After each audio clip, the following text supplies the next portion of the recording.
जय जगन्नाथ फ्रेंड्स मो हाथ रोषेईर प्रथम ब्लॉग को आपको स्वागत करुच्ची। आशा करुच्ची आपण मैंने समस्ते भले थे। श्रावण मासरे वर्षार देखा नाला किंतु बहु दिन पर वर्षार होइछि आगमन। वर्षा पाई चाषी मानक मुहरे हस फेरी कहीं आम एरिया रे वर्षार देखा ही नथिला। वर्षा दिन रे वर्षा न हवाटा गोटे बड़ विचंबित कथा। ठीक अच्छे आपण मैंने जो देखुना भाईना दंडीपाल धरी ठियाई से प्रकृत में माछ आणिक आम गाँटा समुद्र कूल पूरा पाखापाखि नदी भी ये अच्छी देवी नदी बोली कहीकि तो से भाईना आनी फ्रेश माछ से सब फ्रेश माछ आणती आम घर सामने ठियाई आमको वेट करती। एबे से माछ ओजन करुछंती आम घर पाई। मु देखिपारुछि से जरी रे पुरुछंती जो माछ आपण मैंने देखंतु से होछि कबरा माछ। कबरा माछ बहुत टेस्ट, तार भजाटा बहुत टेस्ट। तेणु आज पखाल सहित कबरा माछर भजा को आम मैंने एंजॉय करूँ।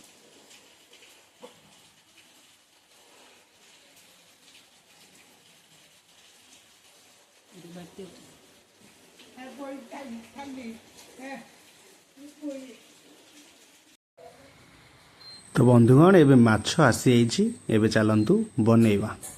माछ पाउंस सहित पूरा बनिया जीव। माछ आसिला माने बिलेई मानकर देखा निश्चित मिलिबो।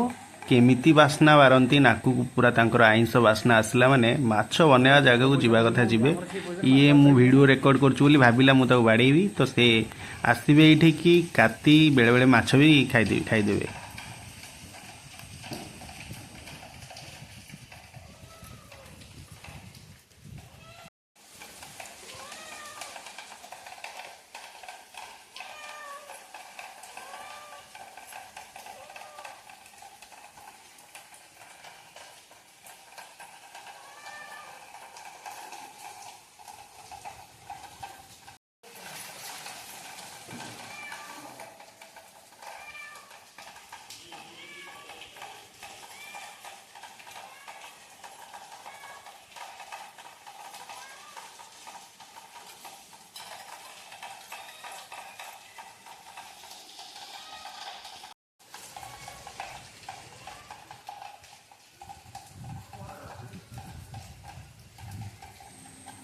तो माछ बनिया चली बर्तमान आप देखु वर्षा भी होउची, झिपझिप वर्षा होउची। ये जो मंदार गछटा आप देखुं पूरा वर्षक 12 मास ये मंदार गछरे मंदार फूल फुटे आ बहुत सुंदर लगे तार फूल। तो ये बनिया चली माछ पाउंस पूरा देह सारा माछ मानकर बोड़ा होई मो बहुत ताकू बनाऊँगी।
एबे फ्रेंड्स समय आसी माछ को भल भाव में नीट एंड क्लीन करके धोइबार, कारण पाउंस लगे ताकू बनिया जाई थाए आउ ताकू धोइबा आवश्यक पड़े।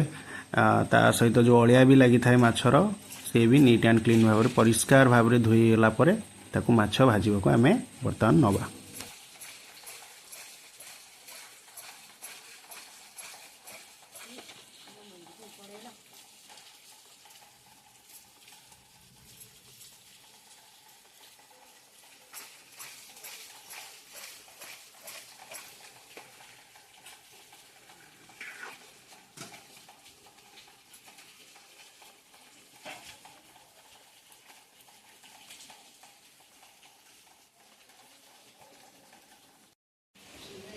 जोशी चल खाइबा। कबरा माछ सहित किछि छोट माछ भी आसथिला। तो से छोट माछ को आग भजा गला परे कबरा माछ भी भजा जीवो। ये छोट माछर भजा भी बहुत टेस्ट। पियाज आ लंका सहित ये बहुत टेस्ट लगे।